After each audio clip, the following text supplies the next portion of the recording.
Well, just like an overtime finish in Atlanta, we're going to re-rack, try again. I say welcome back to NASCAR Inside the Race because we had a little bit of audio technical issues, which is what we do here when it goes live and we're on social media and platforms, and you never know what the internet is going to do to us. So, Alex Weaver, Steve Letarte, Kyle Petty, back at it again, breaking down everything from EchoPark Speedway out there in Atlanta. So, we were breaking down this overtime restart, this crazy, insane finish that we saw. Two wide, three wide, teammates not helping each other, helping each other. So, Steve, as we break this all down, before we hear from Michael Jordan, the owner, and his sound after the race. Just walk me through those thoughts that you had earlier. Well, about Reddick specifically, just what he's got going on is super impressive. Yeah. Last year he went quiet. He was a much touted talent when he ended up at 23-11. And last year he had obviously major, major challenges that should have been his priority off the racetrack. And it definitely took away some of the performance on the racetrack. And you just don't know what it's going to be like. And here he is, 2 for 2. And in this dramatic fashion, right? I mean, KP, he was lined up behind his teammate. Bubba gets a pretty good push, kind of makes a block on the 77, gets a little crossed up on the third lane, and then the 45 was shot out of a cannon. Yeah, 45, and we see the 19 of Chase Briscoe. He stays hooked to the 45, and he's pushing this 45. And we know that Hocevar is going to take a lane. Man, you give him an inch, he's going to take a lane. But here it's just man on man. It's Hocevar and it's Reddick, and Reddick muscles this thing. And they talked about it on the broadcast. You've got to lead that white flag lap. Somebody needs to be leading that. If you can lead that white flag lap, you're the winner if something happens at this point in time. But these guys just couldn't get in the position to hook up and get around him. And as we get to turns 3 and 4 down here, the 19 of Chase Briscoe just cannot wrap the bottom like this 45 does. Right here, the race is over. Right there. It's that one little spurt just right up off the corner, and that 45 of Reddick is gone. What a change of events for 2311 Racing with all the controversy and everything that went on with the lawsuit over the offseason. And now we're talking about them winning back to back races. Michael Jordan gets crowned a Daytona 500 champion as a team owner, has a birthday that he celebrates in the middle of the week, and now he's winning again with the same driver. So let's hear from MJ himself. What do you have to say about 2311? I mean, really, I can't say anything. Tyler did an unbelievable job. I mean, both teams did an unbelievable job. And look, I wanted one of them to win. I feel bad for Bubba, obviously, because he had an unbelievable day, but Tyler drove his ass off. And I'm very happy for Tyler. I'm very happy for 2311. MJ, I know you've watched this sport your whole life, but how fun is it to be here and be winning at this level in NASCAR? I mean, the guys worked hard all summer. And I know we had our little ordeal, but they never gave up. They kept working hard, and this is the fruit of their labor. They put forth the effort, and, for us to come out and win the first 2 races says a lot about our whole team. Congratulations. Thank you. Tyler Reddick took a winless 2025 season very personal because he comes out with back-to-back wins. MJ obviously very excited, and he called his shot when they talked to him on broadcast before the win and before the overtime restart. He even said, I'm going to stand here, so I might as well win the thing, and goes out and does it. So KP, when you look at MJ in the sport, I mean, great things for the sport, but also what 2311 is doing is super impressive. Yeah. So, and that there, that's the nutshell. That's what you say. What 2311 is doing, what those guys inside the walls. We take MJ, we can take him out of the equation to some degree in certain situations. We take Denny out. Denny drives a totally different car.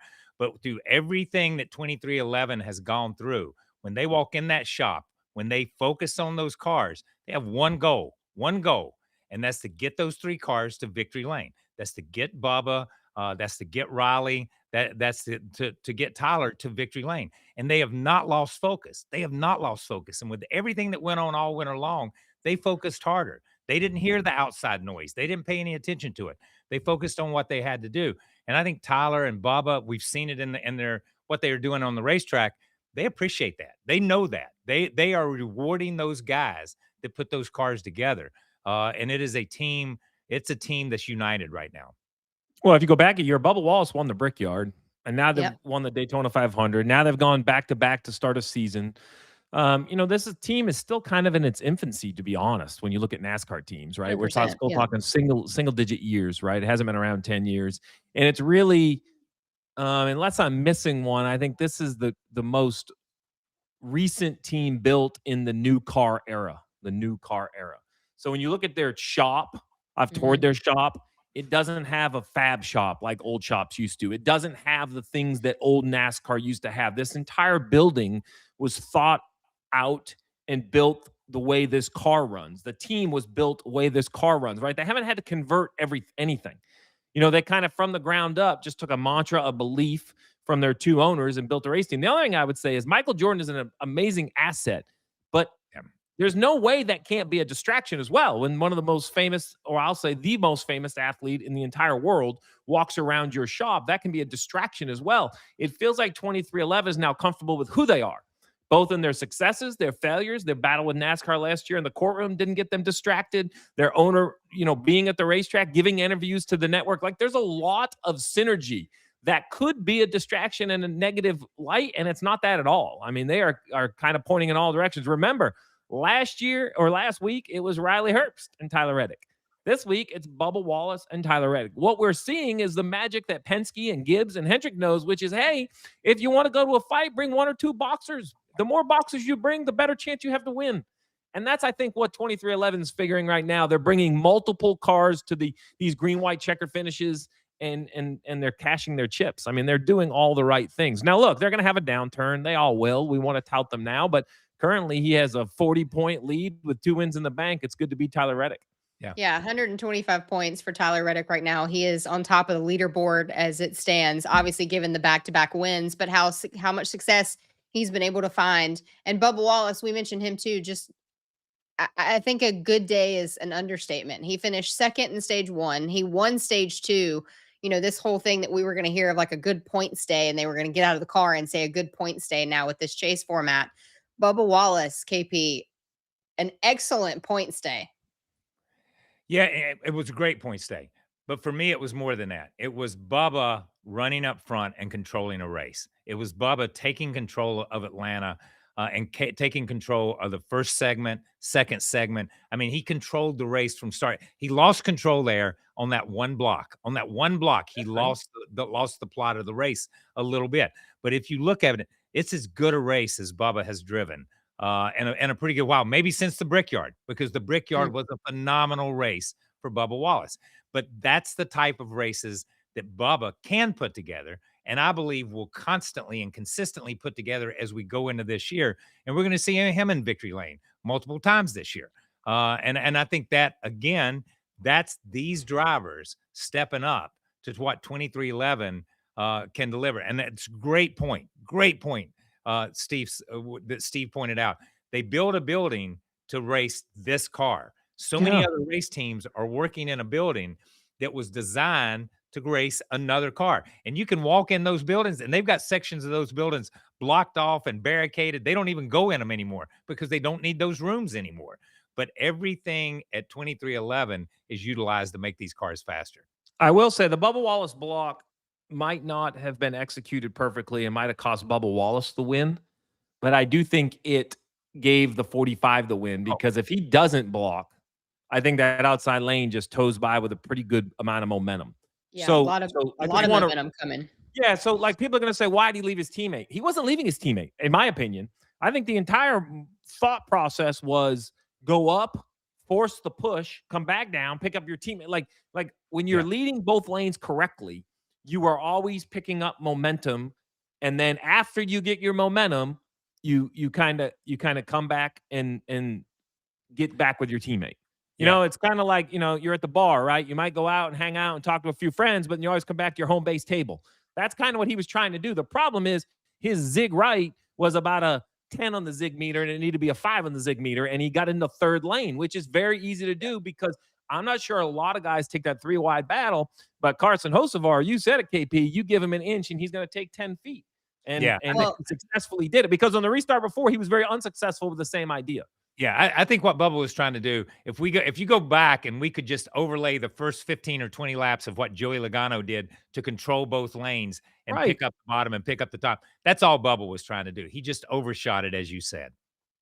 Yeah, Bubba Wallace, a very smart super speedway racer. Sure, yeah. He knows how to make the moves. It's more than luck when it comes to Bubba Wallace in the 23. But you mentioned the hurricane. We can't talk about this race without talking about Carson Hocevar, who we're zigging, we're zagging, we're shaking, we're baking. I don't know what we're doing or what Carson Hocevar is talking about on the radio, but at one point he wants to work with Bubba. At the other point, he's saying, like, I want to work with the Chevys and don't leave me out to dry. But let's talk about Carson Hocevar's racing in this final stage. He ends up in the 4th place position for the day, but he was everywhere, Steve. So I'm torn in this whole conversation.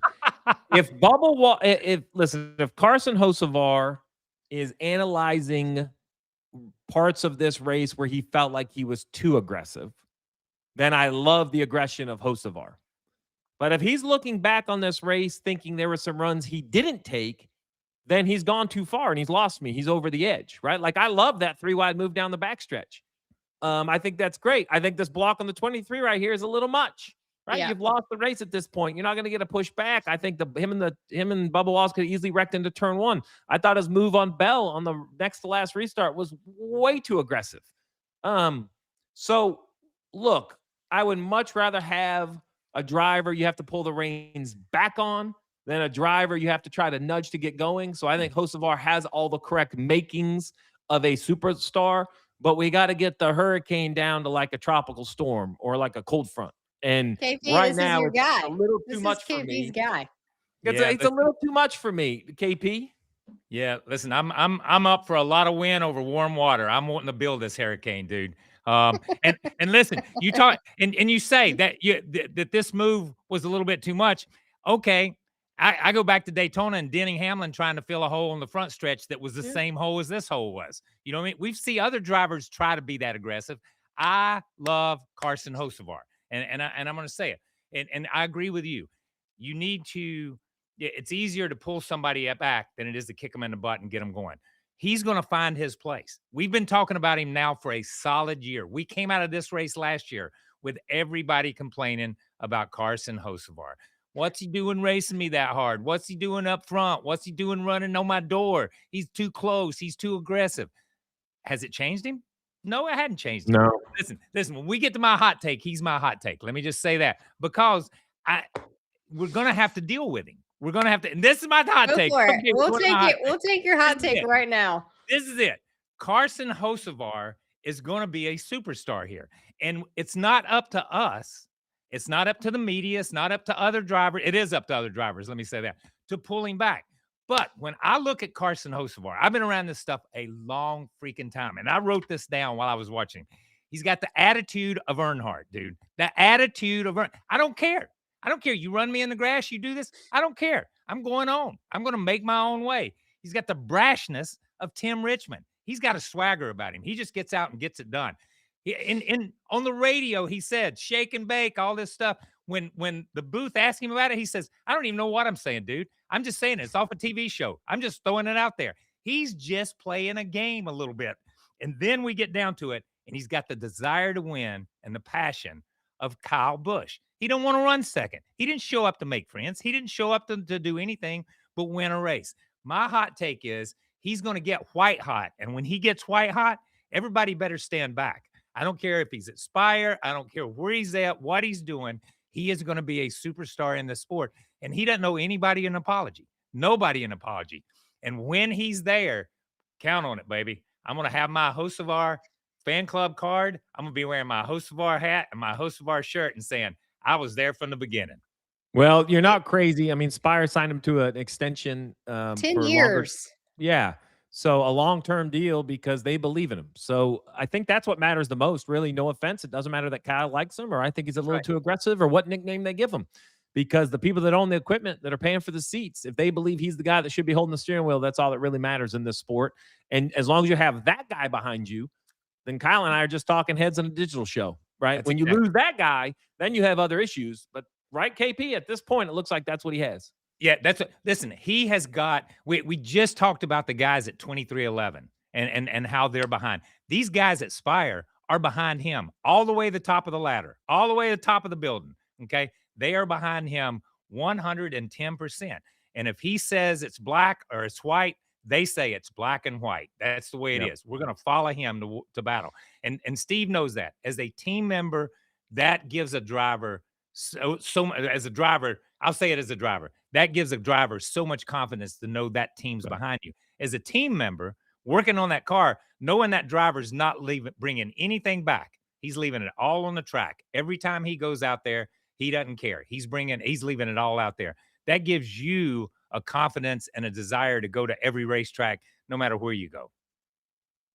Yeah, I mean, Spire put the franchise tag on Carson Hocevar and said, "This is our guy. We're riding with him." I think when you sign somebody to a 10-year deal, you agree that he is the future of that company. He's the past, the present, and the future. So I think I know KP's answer. I'm going to ask it as well. But Steve, does Carson Hocevar win a race in 2026? Yeah, he's too close to the front.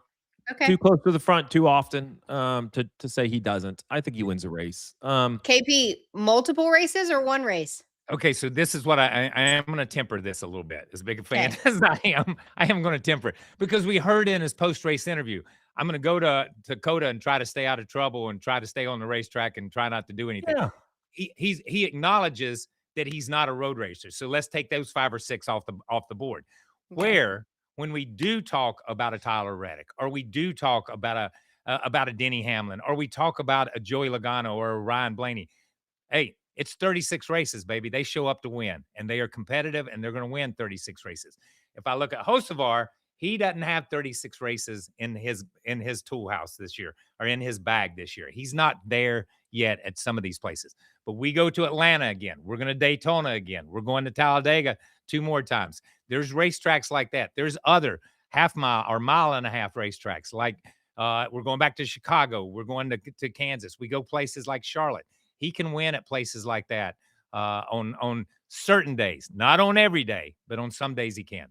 Yeah, days where it pays to be aggressive. Look for Carson Hocevar to have a solid day at those racetracks. But let's talk about a driver who didn't finish the race, who led some laps at this super speedway. I know it's not his favorite style of racing, but Kyle Larson in the 5 has not found luck at Atlanta. This is his 6th DNF in 9 races on this new configuration, which is just a crazy statistic for the 5. But had a fast race car. Let's break down this wreck that involved Larson.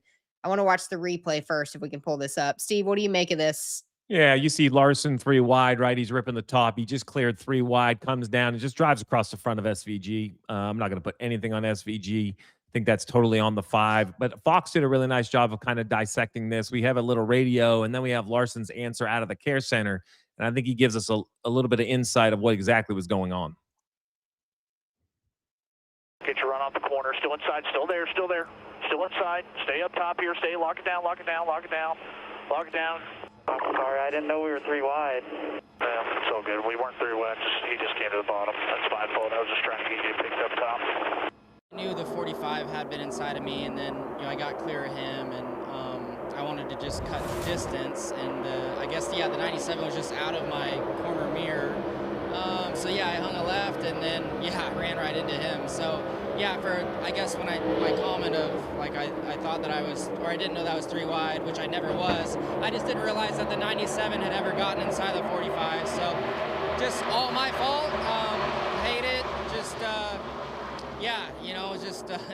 need to listen more, I guess, and not just reactive off what I feel sometimes. But had a lot of fun today. Our Valvoline Chevy was really strong, and cool to be up in the front and in the mix, and just made a big error there. So you hate it, and just really hate it for my team. Just wish we could be out there. So okay, let's talk about Atlanta. Kyle really breaks this down well. When you're at Daytona and Talladega, and we put these 3 together, but those tracks are so big that the corners are almost like straightaways. When you look in your mirror and you look in the camera, you can see a long ways back and you can see a pretty wide picture. But when you get into this tight little fishbowl of Atlanta, what he said there is he goes down in the corner and forget about listening. Kyle's a very reactive driver, and I think he's looking at the rearview camera. He's also looking out this little cheat camera or cheat mirror. And the problem is because the radius of the corner is so tight, I think you're almost looking straight out the back. Like right here, he probably sees 45 and 19. He can't see out the left The because the 97 so far down below him and not far enough behind him. He's kind of in that true blind spot, like when you get in your car at home. So the 5 just comes down, down, down, down, and SVG can't just chop the gas. So it was just simply a mistake. It's a mistake by a driver, KP, who in my mind drives a lot with feel. Yes. And this track is probably it's almost not realistic. Like it standing in the TV booth, it doesn't look real. These guys are going so fast on such a small racetrack. So I just think nothing about him thought there could have been a car all the way on the double yellow line with momentum. Yeah, and I agree. I don't think he had no clue that the 97 was there. And you heard in his words, he still saw the 45. He was still looking at the 45, and the 45 had backed up at that point. The one thing he said, and you talk about him driving by feel, and the one thing you said that perfectly describes that is he said, I just wanted to cut some distance. He just turned left and come down the bank to cut that corner off to get a straight run, just like he does when he drives his sprint cars and his midgets and his dirt cars. You hook it on the cushion and come straight across the racetrack. And that's what he did. And he thought it was clear, and it wasn't clear. We saw him at the Chili Bowl on his roof. That's what happens when you cut a distance like that and you run up on somebody, you end up on your roof. And here, he didn't, but it was his mistake. It was nothing to do with SVG. SVG was there and drawing in. It was just, it was wrong move, wrong time. And that's all you can put it down to. Yeah, Kyle Larson finished the race, obviously out of the race, but in 32nd position. He finished 3rd in stage 1 and then 14th in stage 2, but not a great day for the 5. I know he is looking forward to something other than a super speedway and a drafting style of racetrack. But before we turn the page and kind of look at the rest of the season and COTA specifically coming up, I want to talk about Atlanta and what we have been seeing from the racing of this place. Watching it from the comfort of my couch, it was lovely. Let me tell you, I didn't have wind. I didn't have 40 degrees. I heard it got down to like 28. Felt like it was a wind chill of like 17. No, thank you. But I'm glad that the fans showed out. I mean, look at the American flag there just blowing in the wind gust at Atlanta. So EchoPark Speedway, Steve, from your point of view as a crew chief, I mean, when it comes to this type of racing and what we've been seeing from this racetrack, what do you think of what the fans are getting at Atlanta? So what I love about Atlanta, what EchoPark has done is, when we talk about Daytona, Talladega, and now Atlanta and the buckets of the 3, Talladega for me is very frustrating as a crew chief because you build a fast race car and you really just sit on the pit box and there's not a lot you can do other than kind of coat some fuel mileage and shorten your green flag pit stop. Daytona takes that and then turns the vice of handling up a little bit. It's probably even more in the summer. Well, I think Atlanta, as it ages, is only going to become more and more of a compromise, which means it's going to take an entire team. You heard the TV booth of Harvick and Boyer continue to debate about getting tires and not getting tires and when to get tires. And that debate doesn't happen at Talladega. It's all on driver, crew chief, and spotter to kind of pick a lane. So I just think there's a lot of options at Atlanta. Options for the crew chief. What kind of car am I going to bring? Is this car totally trimmed out? Tyler Reddick won without a right front fender. So the next time you think that your car doesn't have enough straight line speed, I'm going to argue, like if I was going back for the second race, I would probably say, hey guys, the car that won didn't have a fender. And I'm not saying that in tongue in cheek. I'm being serious. So apparently we're taking this drag maybe a little too serious. Maybe we need to prop the thing up a little bit. Maybe we need to dial a little downforce in it. Maybe we need to get it where our driver can change lanes with more comfort or stay wide open with more comfort. And I really think this is a race that is entertaining as can be for the fans. And Kyle and I thought Kevin and Clint did a really nice job at describing everything that's going on. But I think only the 36 pilots know really what happened. Was I out of the gas? Was I on the brake? Does my car have to drive better or worse?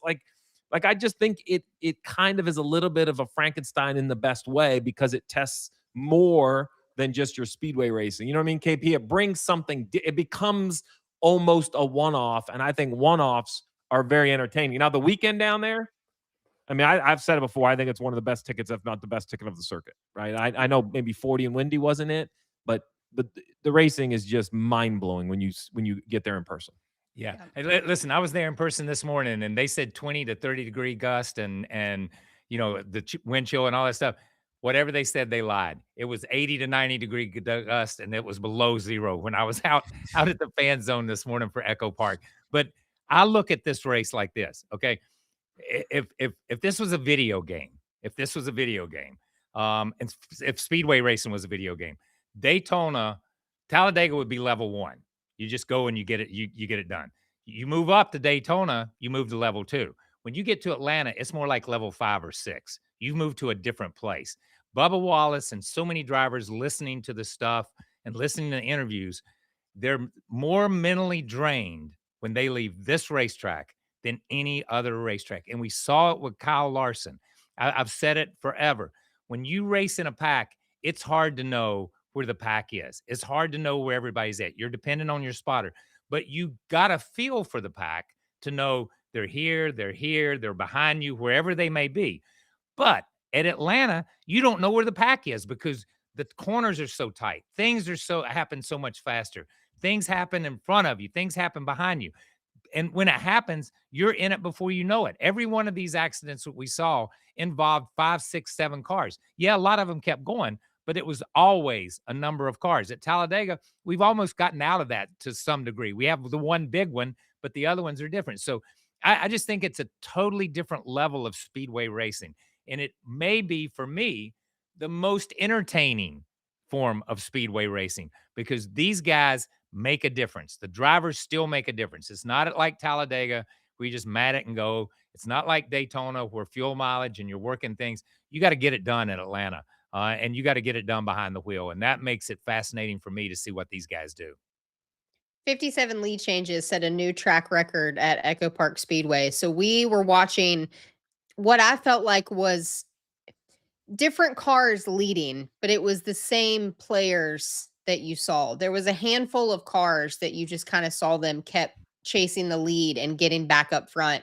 But the interesting part for me is that several drivers that I was listening to on scanners even talked about the grip level improving. I feel like Atlanta kind of goes against what I'm used to seeing from these super speedways and from hearing drivers where they just are complaining the more and the longer they go, obviously wanting fresher tires, but interesting to hear what is happening to Atlanta as we move forward with this reconfiguration. Yeah, I think the debate's going to be on every time you go, just how aggressive you want to be. You don't get to Yeah. practice. We didn't even get a car on track for qualifying, so you just don't get a lot Right. of swings at it. That's right. Let's also look at the last 2 weeks that we've had, the start to this season, 2026. KP, I want to start with you because we were obviously down in Daytona. We felt the energy. Now we get another week of just incredible racing in Atlanta and a true show and entertainment for the fans. So what are you making of this season so far? Listen, I know Tyler Reddick has won twice, but I think the fans have won twice. I think we've seen 2 spectacular races, spectacular finishes to races. Let me say that. The racing themselves in the middle part, some people like it, some people don't like it, and that's what any sport is all about. Everybody has an opinion about what they're seeing. But I think in the end, we saw great representation of what NASCAR racing is, what it can be, and what the future of the sport is. When you throw a Hocevar up there, when you throw 2311 rising to the top this early in the season and being the ones everybody's trying to catch, there's new blood up front. There's new things happening. And I'm telling you what, we saw it. I'll say this. We saw it at Bowman Gray, and there were only 3,500 of them that came out and sat in freezing weather to watch it, but they were dedicated fans. Today, you saw the same thing again. You saw dedicated fans come out, and that was a great crowd at Atlanta for what we've seen in the past. A lot of times at that speedway, at EchoPark Speedway, I thought we saw a great crowd. So I think the sport is winning right now. The sport is winning on the racetrack, and that's transferring to what the fans are seeing. Yeah, simply, I think you're seeing the best version of. Yeah. You know, there's gonna be races this year that aren't. You know, there's gonna be some that be like, man, if you were a first time race fan, that's probably not the one to hook you on the sport. You know, that's how sports are. They're not movie scripts. You don't get to write them all to be awesome. But I think that from Friday, Saturday, Sunday in Daytona, Friday, Saturday, Sunday at Atlanta, you know, from the thrilling finish that I thought Austin Hill was going to win again, and then he didn't. And we got to see a brand new winner in the Xfinity Series, to Tyler Reddick's repeating. I think the storylines are there. The action is to match. So I think you're getting the best version of the sport right here in the first 2 weeks. Yeah. 122 lead changes through 2 races so far. That's the most after 2 races in a Cup season ever. But there have also only been 3 drivers to finish inside of the top 10 at Daytona and at EchoPark.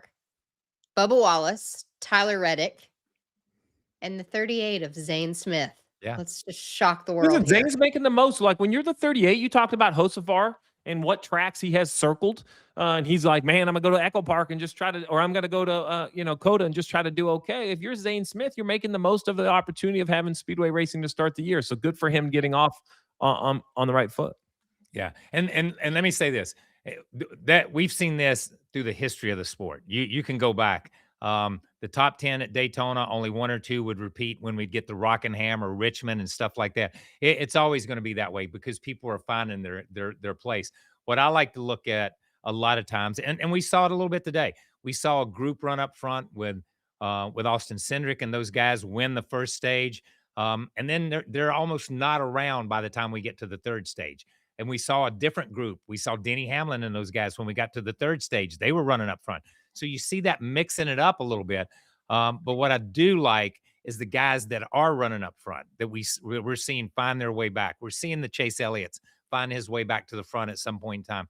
We're seeing these guys that are running up front again. And I like that. No matter where they finish right now, they're up there in the mix. They may not finish right there right now, and it's all going to shake up. It always does. It's 36 races. There's a reason we run 36 races, but to get it all sorted out. But it'll find its level. But you gotta tip the hat to Zane and those guys for what they've done. I hear what you're saying about 36, but I will tell you, I'm a nerd and I look at the numbers.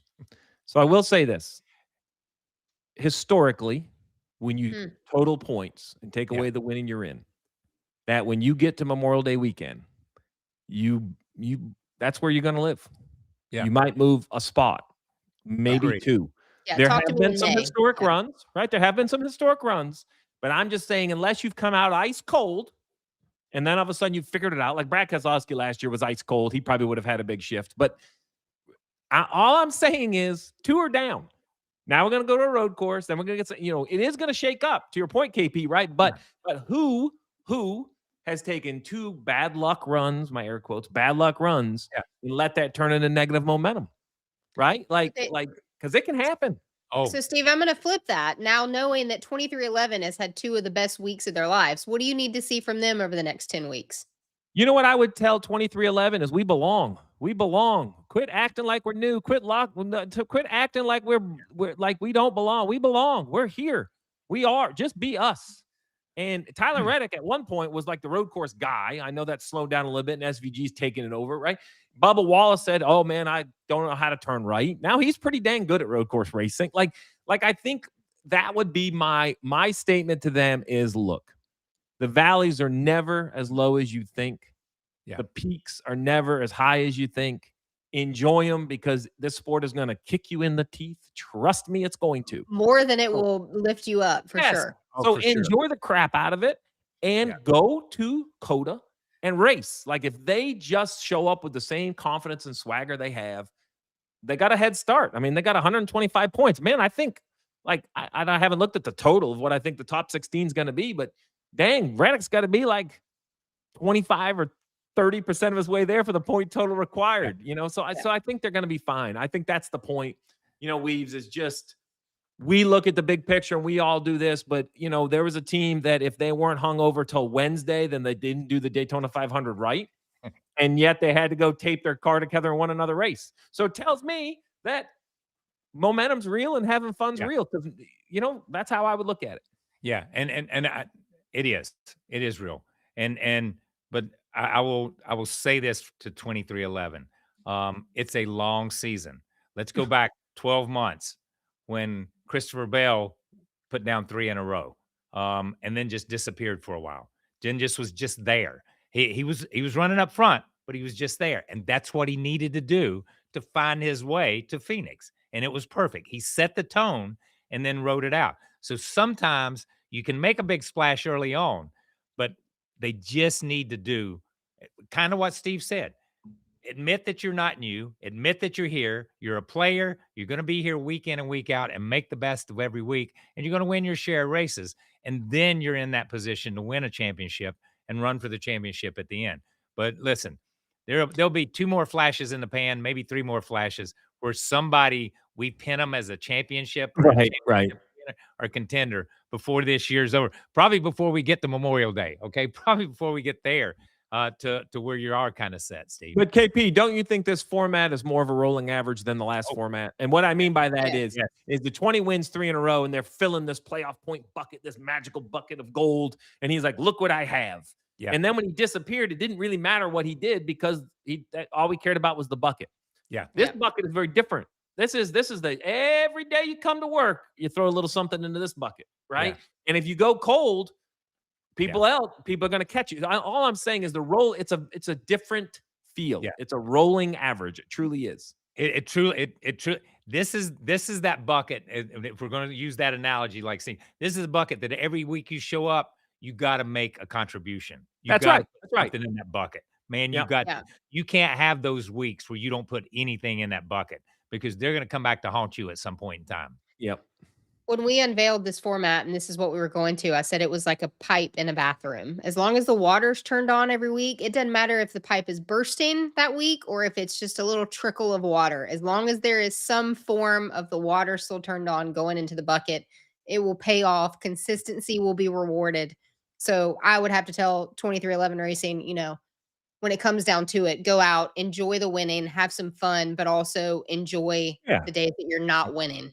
For sure. Go out on the racetrack and put together some efforts that you guys can build upon to where you can continue the momentum for this season.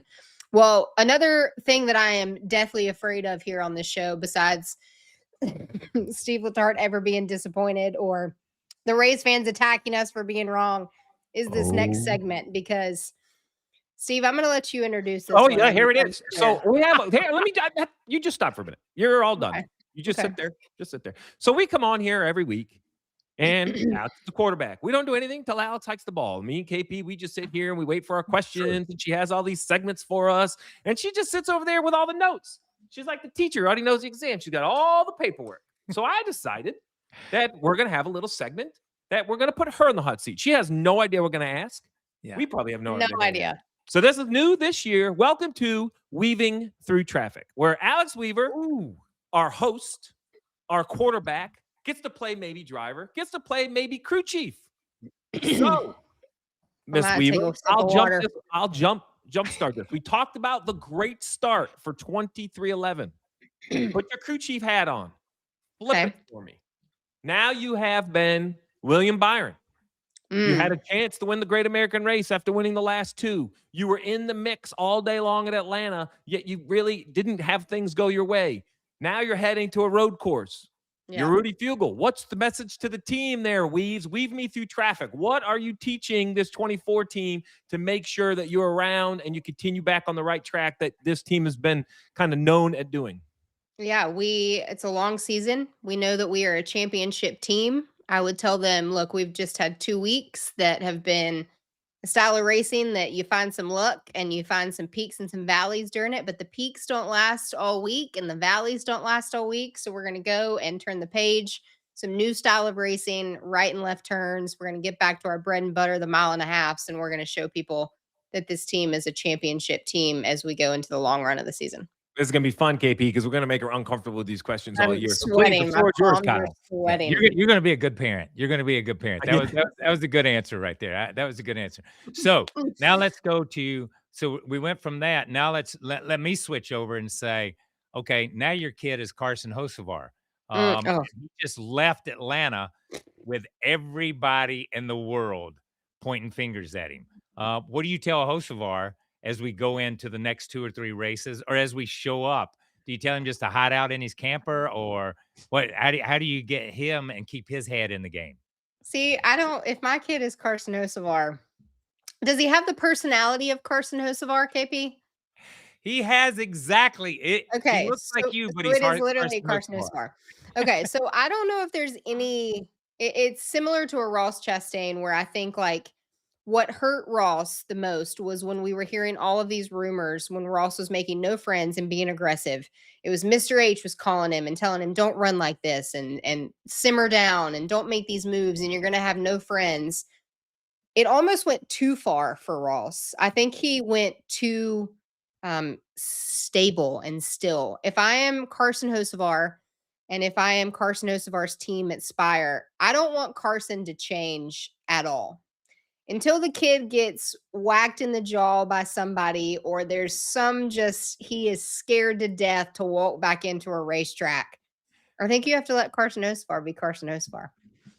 Let the We hurricane traffic. live. Let me just go ahead and tell you, those were lighthearted, easy softballs I know. on week one. You I wait know, till we those are have some easy. math calculation. You wait till we have some pit. Would you have No, pitted? no. Who's at fault for a wreck? These are going to make their own social fire. But you know what else is going to make a social fire? I get to go to school this week.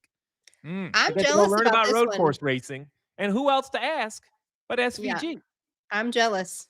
I'm telling you, I'm going to hang out with SVG at SVG's racing school. We're going to break down COTA. He's going to show me. We might even talk a little Atlanta because he had a lot of fun. But the real focus is going to be a series we do all year long. We're going to look at the upcoming road courses when they happen. We did this a little bit for Chicago last year, and he taught me something about a track that I had seen multiple times. So I can't wait to have him take us around COTA, turn 1, turn 6, the S's, turn 20, what makes COTA work. I'm sure he's not going to give away his entire recipe, although I'm going to ask him time and time and time again.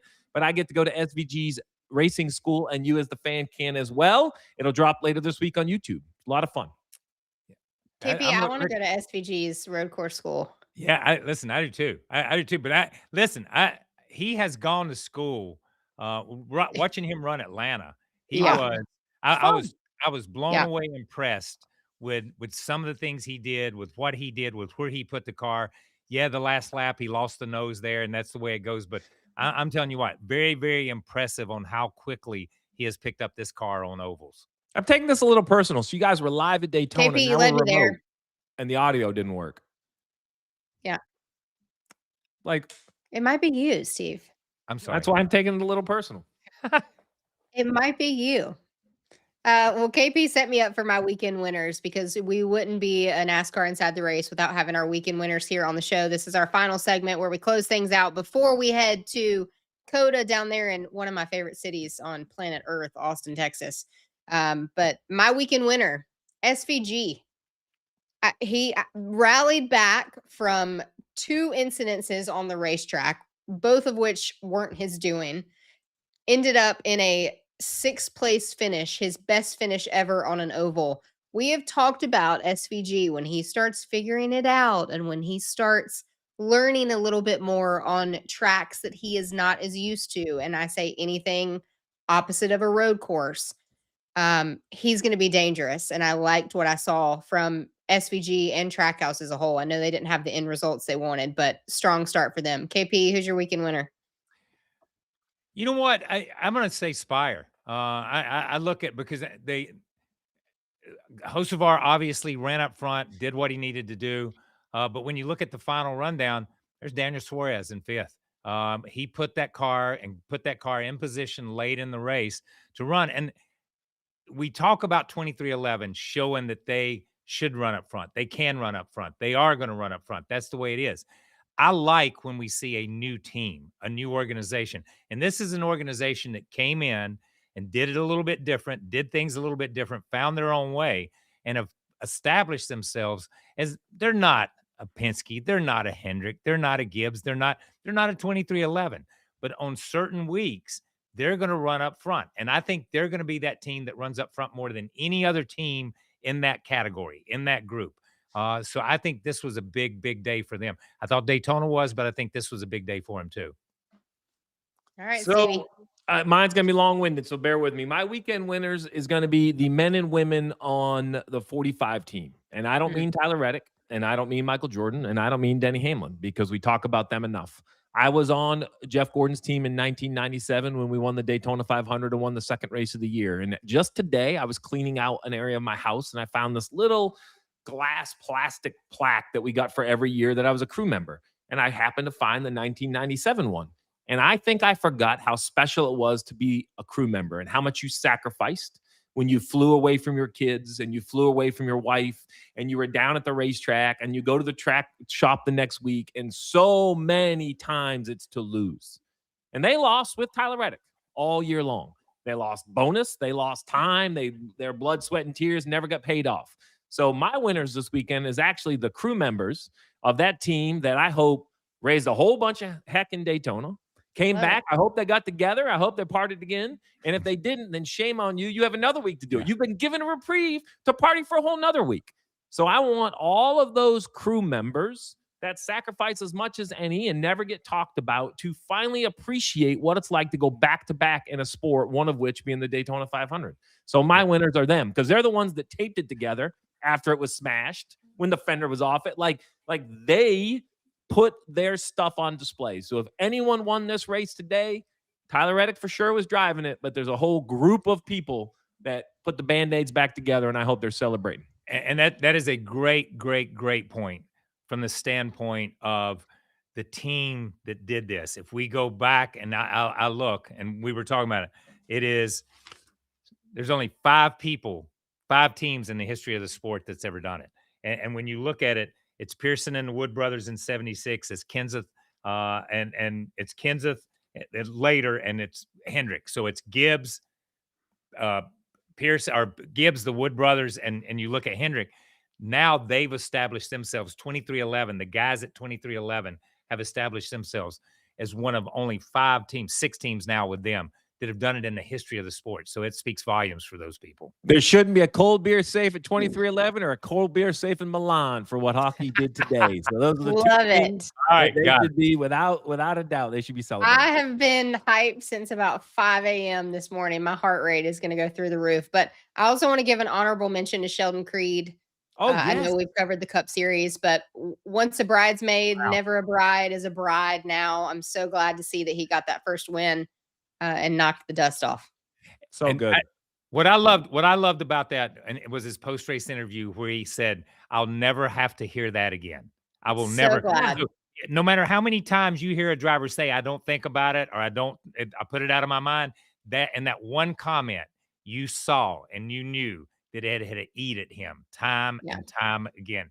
Every time he pulled down pit road with that number 2 by his number, it ate at him. So for him to be able to say that, "I'll never have to hear it again," was a huge moment for him. Yeah. Love when good things happen. Love when good things happen to good humans. So we're going to plug all the things right now because KP, you were down in Atlanta to talk about the charity ride. Break that down real quickly. What's going on with KP's charity ride? So we announced the charity ride. We announced the route. We're going from we're going from California, from the Turn 11 Club there at Sonoma. We're going from there over to Ely, Nevada, from there to Moab, from Moab to Colorado Springs to Wichita Falls, or it's not Wichita Falls, to Wichita, down through Tulsa, and over to Springfield, Missouri, to Johnny Morris's Bass Pro Shop, over to Elvis's house at Graceland in Memphis, and then we're going to Chattanooga, Asheville, and then home. And we're going to end at Charlotte Motor Speedway at 10/10. We're going to end at the club out there. So that's basically what we did 30 years ago. This ride's been going on for 30 years. We're doing a bunch of stuff with America 250 to celebrate America's birthday. It's the 100th anniversary of Highway 50, the loneliest road in America. It's the 100th anniversary of Highway 66 that everybody knows about. So we're going to ride those highways as part of it. But it's pretty special. Mike Helton's going with us for a few legs this year. He went that very first year. The very first year he went with us. Dick Brooks, Robert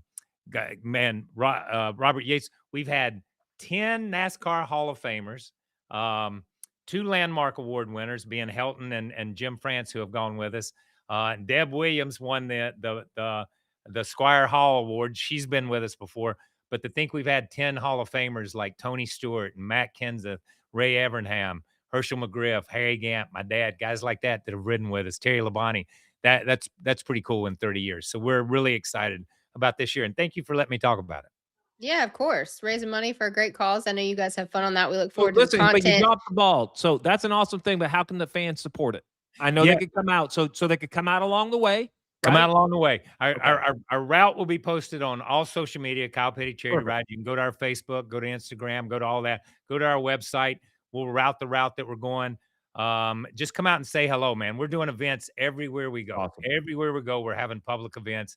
And it has been, it's cool to watch people come out and they're like, "Oh my gosh, that's Richard Petty standing in the parking lot at a Holiday Inn Express." It's like, yeah, that's Richard Petty, man. Come out and get his autograph. So it's been cool to be able to do stuff like that. And we were talking about in the press conference today, I was blown away and have been blown away in the 30 years that we've done this, how NASCAR has grown in that 30 years and how fans have supported the charity ride, which in turn supports Victory Junction and sends more and more kids. We've seen over 150,000 kids and their families at camp.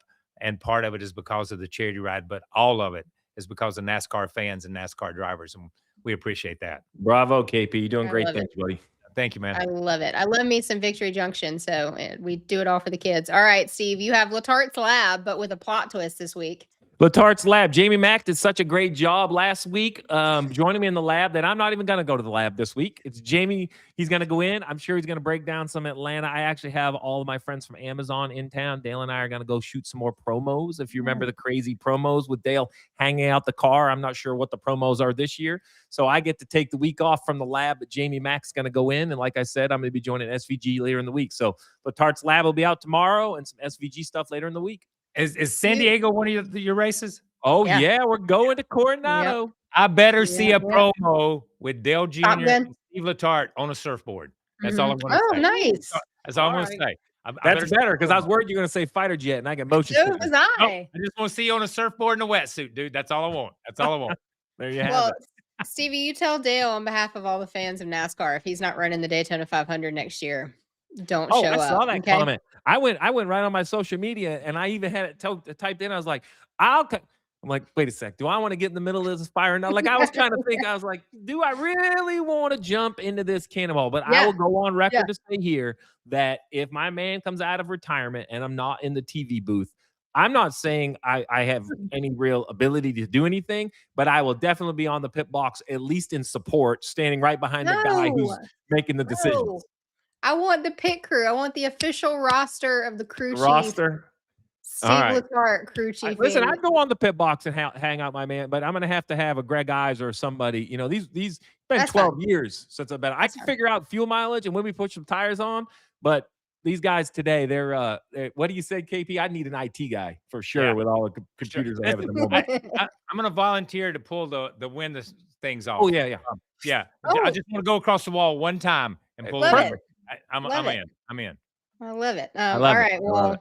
we're going to close things up here. We're making right and left turns at Circuit of the Americas next week. And then there's all kinds of content you guys can tune into this week between the Racing School with SVG, Latarte's Lab. We'll be right back here to break it all down on Sunday, as always, with you guys. Thanks for hanging with us. For Steve Letarte, Kyle Petty, and myself, enjoy the rest of your Sunday evening and hope you enjoyed EchoPark Speedway. We'll see you next time on Inside the Race.